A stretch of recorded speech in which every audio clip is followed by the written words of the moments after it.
નમસ્કાર, આપનું હાર્દિક સ્વાગત છે એજ્યુકેશન ગુજરાત ચેનલમાં. આજે આપણે ધોરણ 6ના ગુજરાતી વિષયનો 15મો પાઠ 2 રૂપિયા. આ પાઠનો સ્વાધ્યાય પોથીનું સોલ્યુશન આપણે વિડીયો માધ્યમ શીખવાનું છે. ચેનલ પર નવા વ્યૂઅર તો ચેનલ સબસ્ક્રાઈબ, વિડીયો ગમે લાઈક. પ્રશ્ન પહેલો છે, નીચેના દરેક પ્રશ્નના ઉત્તર માટે આપેલા વિકલ્પમાંથી સાચો વિકલ્પ શોધી તેનો ક્રમ અક્ષર પ્રશ્ન સામે પેલા બોક્સમાં લખો. પેલું, બાલારામના પર્યટનનું નામ સાંભળી વિદ્યાર્થીઓને શું થયું? તો એનો ઓપ્શન ડી છે જવાબ, ખુશાલીમાં આવી ગયા. બીજો પ્રશ્ન, શાળાના મુખ્ય શિક્ષિકાબેનનું નામ શું હતું? તે જવાબ છે ઓપ્શન બી, અવંતિકાબેન. ત્રીજું, પર્યટન માટે કેટલા પૈસા જમા કરાવવાના હતા? તે જવાબ છે ઓપ્શન ડી, 2 રૂપિયા. પ્રશ્ન ચોથો, બાલારામના પર્યટન માટે કયા વારે નીકળવાનું હતું? તે જવાબ છે ઓપ્શન એ, મંગળવારે. પ્રશ્ન પાંચમો, 2 રૂપિયાની વાત સાંભળી આનંદીનું શું થયું? તે છે ઓપ્શન એ, મોઢું બળી ગયું. છઠ્ઠું, ઉગાડી બારીમાંથી સાનું અજવાળું આનંદીની પથારી પર પથરાતું? તે જવાબ છે ઓપ્શન સી, તારાઓનું. સાતમો પ્રશ્ન, શું કરવાથી આનંદીનું મન જરા હળવું થયું? જવાબ છે ઓપ્શન બી, પ્રાર્થનાથી. પ્રશ્ન આઠમો, આનંદીએ ખુરશી નીચેથી મળેલી 2 રૂપિયાનું શું કર્યું? તે જવાબ છે ઓપ્શન ડી, સ્ત્રી ડૉક્ટરને પરત આપ્યા.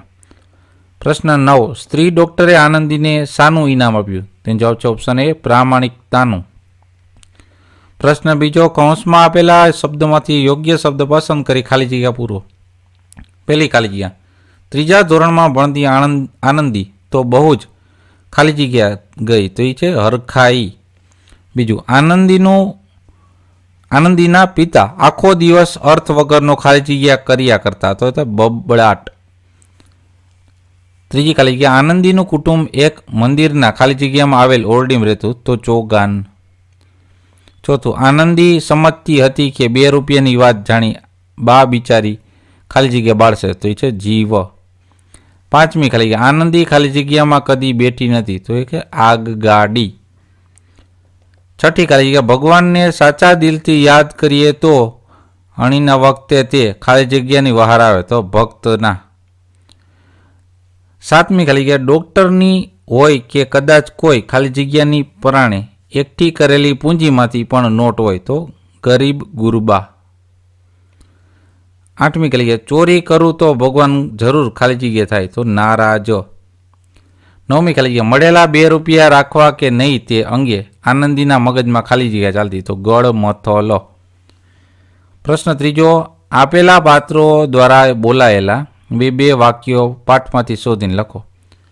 પેલું છે આચાર્ય બયાન માટે, તો કે પેલું વાક્ય, આ પર્યટન ફરજિયાત નથી, જેને ન આવવું હોય તે છોકરીઓને 2 દિવસ એટલે કે મંગળ અને બુધવારના દિવસે રજા મળશે. બીજું વાક્ય આચાર્યબેનનું, કેમ આજે બહુ ખુશાલીમાં છે? પ્રશ્નચિહ્ન. બીજે છે આનંદી માટેના 2 વાક્ય. પેલું છે, દીનાનાથ દીનદયાળ, હું ગરીબડી છોકરી છું.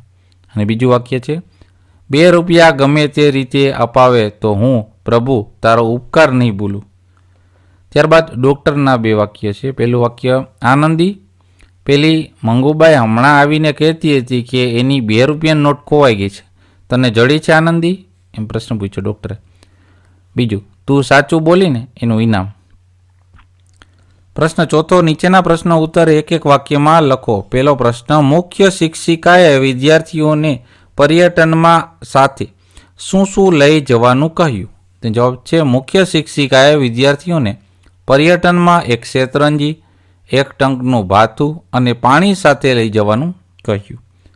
બીજો પ્રશ્ન, પર્યટનની વાત સાંભળી આનંદી કેમ બહુ હરખાઈ ગઈ? તે જવાબ છે, આનંદી આગગાડીમાં કદી બેઠી નહોતી. પર્યટન આગગાડીમાં જવાનું હોવાથી પર્યટનની વાત સાંભળી આનંદી બહુ હરખાઈ ગઈ. ત્રીજો પ્રશ્ન, જે વિદ્યાર્થીઓને પર્યટનમાં ન જવું હોય તેમના માટેની શી સૂચના હતી? તે જવાબ છે, જે વિદ્યાર્થીઓને પર્યટનમાં ન જવું હોય તેમને મંગળવાર અને બુધવાર એમ 2 દિવસ શાળાએ રજા મળશે. ચોથો પ્રશ્ન, કઈ વાત સાંભળી આનંદી નિરાશ થઈ ગઈ? તે જવાબ છે, શાળામાંથી બાલારામ પર્યટન જવા માટે 2 રૂપિયા જમા કરવાની વાતથી જ આનંદી નિરાશ થઈ ગઈ. પાંચમો પ્રશ્ન, 2 રૂપિયાની વાત સાંભળી કોનું મોઢું બળી ગયું ને કેમ? તેનો જવાબ છે 2 રૂપિયાની વાત સાંભળી આનંદીનું મોઢું પડી ગયું, કારણ કે એમની આર્થિક પરિસ્થિતિ 2 રૂપિયા આપી શકે એવી ન હતી. છઠ્ઠો પ્રશ્ન, આનંદીના પરિવારમાં કેટલા સભ્યો હતા અને કોણ કોણ? તેનો જવાબ છે આનંદીના પરિવારમાં માતા પિતા, 3 બહેનો અને 2 નાના ભાઈઓ એમ કુલ 7 સભ્યો હતા. પ્રશ્ન 7મો, આનંદી પોતાની માતાને શી રીતે મદદરૂપ થતી હતી? તેનો જવાબ છે આનંદી પોતાના માતાને સ્ત્રી ડૉક્ટરના દવાખાનામાં કામ મદદ કરતી હતી. આ ઉપરાંત તે તેમના નાના 4 ભાઈ બહેન અને તેમની માતાની ગેરહાજરીમાં સાચવતી હતી. 8મો પ્રશ્ન, પાણી ભરવા નળ પર ગઈ ત્યારે આનંદીને કેમ થોડી વાર થોભવું પડ્યું? તેનો જવાબ છે પાણી ભરવા નળ પર ગઈ ત્યારે તેના પિતા ત્યાં દાંતણ કરતા હોવાથી આનંદીને થોડી વાર થોભવું પડ્યું. 9મો પ્રશ્ન, આનંદીએ સ્ત્રી ડૉક્ટરને રડવા વિશેની બધી હકીકત કહી ત્યારે તેણે શું કર્યું? તેનો જવાબ છે આનંદીએ સ્ત્રી ડૉક્ટરને રડવા વિશેની બધી હકીકત કહી ત્યારે તેમણે પોતાના પર્સમાંથી 2 રૂપિયા કાઢી તેની પ્રમાણિકતાનું ઇનામ આપ્યું. પ્રશ્ન 10, આનંદીની સાચી સ્થિતિનો ખ્યાલ આવતા મોટા બહેને શું કર્યું? તેનો જવાબ છે આનંદીની સાચી સ્થિતિનો ખ્યાલ આવતા મોટા બહેને તેનું નામ માફી વિદ્યાર્થી તરીકે દાખલ કરી તેની ચોપડીઓ અને નોટબુકનો ખર્ચ પોતે આપવાનું નક્કી કર્યું. પ્રશ્ન 11, બાલારામની ઉજાણીનો સૌથી વધુ આનંદ આનંદીએ કેમ આવ્યો હશે? તેનો જવાબ છે બાલારામની ઉજાણીનો સૌથી વધુ આનંદ આનંદીને આવ્યો હશે કારણ કે તેની ઉજાણીના 2 રૂપિયાની વ્યવસ્થા ભગવાને કરી આપી હતી. પ્રશ્ન 5મો, નીચેના પ્રશ્નોના 2-3 વાક્યમાં ઉત્તર લખવાનો છે. પહેલો પ્રશ્ન, આનંદીના પિતા માણેકલાલે દરજી કામ શા માટે છોડી દીધું હતું? તેનો જવાબ છે આનંદીના પિતા માણેકલાલનું મગજ અસ્થિર થઈ ગયું હતું, તેથી જ કપડામાં ગમે તેમ કાતર ચલાવી કપડું નકામું બનાવી દેતા હતા. આથી તેઓએ દરજી કામ છોડી દીધું હતું. બીજો પ્રશ્ન, આનંદી 2 રૂપિયાની વાત કોને ન કરી અને શા માટે? તેનો જવાબ છે આનંદીએ 2 રૂપિયાની વાત તેની માતાને ન કરી કારણ કે તેની ઘરની પરિસ્થિતિ તે જાણતી હતી. તેથી પર્યટન માટે 2 રૂપિયા જમા કરવાની વાત જાણ્યા પછી માતા બિચારી જીવ બાળશે એમ વિચાર્યું. પ્રશ્ન 3, આનંદીના માતા કુટુંબનું ભરણપોષણ શી રીતે કરતા હતા? તેનો જવાબ છે કુટુંબનું ભરણપોષણ કરવા આનંદીના માતા ગાજ બટન કરતા હતા, ગાદલા કે ઓશિકાની ખોળો સીવતા, ગફેલ, જબલા કે ચણિયા જેવા સહેલા કપડાં સીવતા. તદુપરાંત તેઓ એક સ્ત્રી ડૉક્ટરને દવાખાને કામ પણ કરતા હતા. ચોથો પ્રશ્ન, આનંદીએ પર્યટનમાં ન જઈ શકવાને કારણે નિરાશ થયેલા જીવને કેવી રીતે ફોસલાવ્યો? તેનો જવાબ છે આનંદીએ પર્યટનમાં ન જઈ શકવાના કારણે નિરાશ થયેલ જીવને ફોસલાવવા કહ્યું હશે, ઉજાણીમાં નહીં જવાય તો શું થયું? 2 દિવસ રજા પડશે તો ઘર બેઠા જ ગમત કરીશું. પ્રશ્ન 5મો, આનંદીને ઊંઘ ન આવી ત્યારે તેને કેવા વિચારો આવ્યા? તેનો જવાબ છે આનંદીને ઊંઘ ના આવી તે વિચારવા લાગી, આ કેવો અન્યાય, અમે કેમ ગરીબ, આ ગાડીમાં પણ હું તો કદી બેઠી નથી, બીજી છોકરીઓ કેવી ગમત કરશે, ગીતો ગાશે, બાલારામમાં પાણીનો ધોધ અને ઝરણા છે ત્યાં બધા મજા કરશે, હું જ કમનસીબ છું એમ મનો વિચારે છે. છઠ્ઠું, આનંદીએ ભગવાનને શી પ્રાર્થના કરી? તેનો જવાબ છે આનંદીએ ભગવાનને પ્રાર્થના કરી, હે દીનાનાથ, દીનદયાળ, હું ગરીબડી છોકરી છું, ધન દોલત, હાથી ઘોડા, હીરા મોતી કે હવેલી મહેલની મને આશા નથી. હું તો માગું ફક્ત 2 રૂપિયા, એટલી રકમ તો તારે શો હિસાબ છે? 2 રૂપિયા ગમે તે રીતે અપાવે તો હું પ્રભુ તારો ઉપકાર નહીં ભૂલું. પ્રશ્ન 7મો, આનંદીને તેની પ્રામાણિકતાનો શો બદલો મળ્યો? તેનો જવાબ છે આનંદીને દવાખાનામાંથી મળેલ 2 રૂપિયા સ્ત્રી ડૉક્ટરને પરત આપ્યા અને દીધા અને રડવા લાગી. સ્ત્રી ડૉક્ટર રડવાનું કારણ પૂછતા તેને બધી હકીકત કહી. આથી દયાળુ સ્ત્રી ડૉક્ટરે પોતાના પર્સમાંથી કાઢી તેને તે સાચું બોલી એનું ઇનામ રૂપે 2 રૂપિયા પર્યટનમાં જવા આપ્યા. 8મો પ્રશ્ન, આનંદીનો કયો ગુણ તમને ગમ્યો અને કેમ? તેનો જવાબ છે આનંદીને 2 રૂપિયા મળવાના કિસ્સામાં તેને પ્રામાણિકતા દાખવીને એ સ્ત્રી ડૉક્ટરે 2 રૂપિયા પરત આપી દીધા. આનંદીનો આ પ્રામાણિકતાનો ગુણ મને ગમ્યો કારણ કે આપણે સ્વાર્થ ખાતર પ્રામાણિકતા છોડી ચોરી ન કરવી જોઈએ અને જૂઠું બોલવું ન જોઈએ. પ્રશ્ન 6, નીચેના પ્રશ્નો ઉત્તર 4-5 વાક્યમાં આપો. પ્રશ્ન એ છે કે સ્ત્રી ડૉક્ટરે આનંદીને ખોવાયેલા 2 રૂપિયા વિશે પૂછતા શું કહ્યું? તેનો જવાબ છે સ્ત્રી ડૉક્ટરે આનંદીને ખોવાયેલ 2 રૂપિયા વિશે પૂછતા કહ્યું, આનંદી, પેલી મંગુબાઈ હમણાં આવીને કહેતી હતી કે એની 2 રૂપિયાની નોટ ખોવાઈ ગઈ છે. તને જડી છે આનંદી? એમ આનંદીને પૂછ્યું ડૉક્ટરે. મંગુ બિચારી ગરીબ છે, એને માંડ 2 રૂપિયા ઊભા કર્યા હતા. કોણ જાણે એ જૂઠું પણ બોલતી હોય.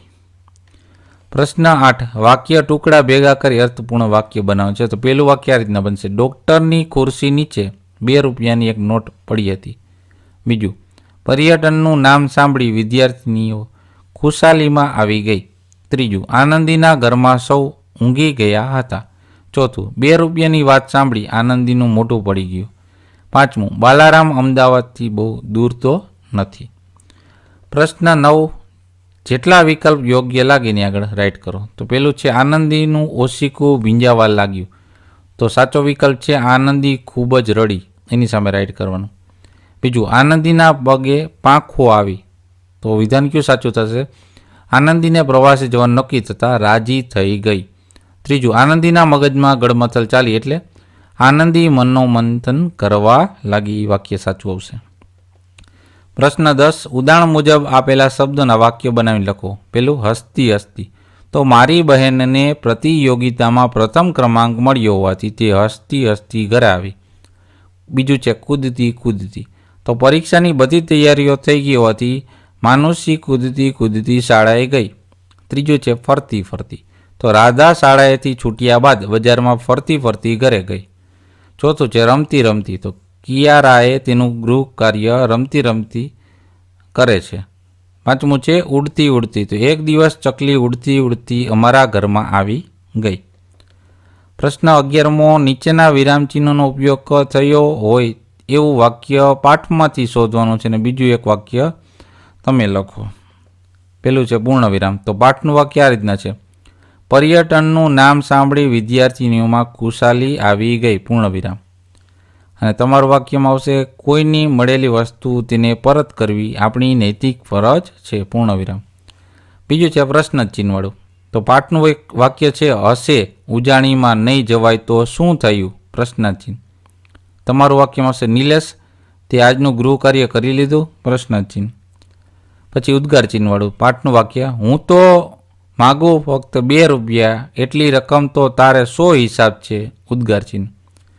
તમારું વાક્યમાં, વાહ શું સુંદર ચિત્ર દોર્યું છે? ઉદ્ગાર ચિહ્ન. પછી અવતરણ ચિહ્નવાળું પાઠનું વાક્યમાં, કેમ રડે છે આનંદી? પ્રશ્નાચિહ્ન. પછી તમારું વાક્ય, પિતાજીએ કહ્યું આ રવિવારે આપણે ફરવા જવાનું છે? અવતરણ ચિહ્ન. બરાબર. પ્રશ્ન 12મો, નીચેના ક્રિયાપદોનો ઉપયોગ કરી તેના 3 કાળ એટલે કે વર્તમાન કાળ, ભૂતકાળ અને ભવિષ્યકાળના હકારાત્મક વાક્ય બનાવીને લખવાનું છે. દોડવા ઉપરથી વર્તમાનમાં હિરેન દોડે છે. ભૂતકાળમાં હિરેન દોડતો હતો. ભવિષ્યકાળમાં હિરેન દોડશે. લખવા ઉપરથી વર્તમાન કાળમાં અવિનાશ લખે છે. ભૂતકાળમાં અવિનાશ લખતો હતો. ભવિષ્યકાળમાં આવશે અવિનાશ લખશે. રમવા ઉપરથી વર્તમાન કાળમાં સચિન રમે છે. ભૂતકાળને આધારે સચિન રમતો હતો. ભવિષ્યકાળમાં સચિન રમશે. કૂદવું, એમાં વર્તમાન કાળ આવશે મનોજ કૂદે છે. ભૂતકાળમાં મનોજ કૂદતો હતો. ભવિષ્યકાળમાં મનોજ કૂદશે. પ્રશ્ન 13મો છે, ઉદાહરણ મુજબ સમય અને કાળ લખો. તો ભક્તિ પ્રવાસે જવા નીકળી. પહેલા ભૂતકાળનું. ભક્તિ પ્રવાસે જવા નીકળે છે તો હાલ વર્તમાન કાળ હોય. ભક્તિ પ્રવાસે જવા નીકળશે અને પછીથી ભવિષ્યકાળ થઈ ગયું. એ જ રીતના 4મીએ એના ભાઈને ટપાલ મોકલે છે તો હાલમાં વર્તમાન કાળવાળું. 4મીએ એના ભાઈને ટપાલ મોકલી. પહેલા ભૂતકાળ. 4મીને ના ભાઈને ટપાલ મોકલશે પછીથી ભવિષ્યકાળ. ત્રીજું છે, બ્રિંદા પોતાની નાની બહેન સાથે નિશાળે જશે પછીથી ભવિષ્યકાળ. બ્રિંદા પોતાની નાની બહેન સાથે નિશાળે જાય છે હાલમાં વર્તમાન કાળ. બ્રિંદા પોતાની નાની બહેન સાથે નિશાળે ગઈ તો પહેલા ભૂતકાળ. પ્રશ્ન 14, નીચેના શબ્દોની જોડણી સુધારી લખો. તો આ રીતના લખાય, શિક્ષિકા, વિદ્યાર્થીની, ઇસ્પિતાલ, બિલકુલ, નિરાશ, ખિસ્સુ, સ્થિતિ અને મંદિર.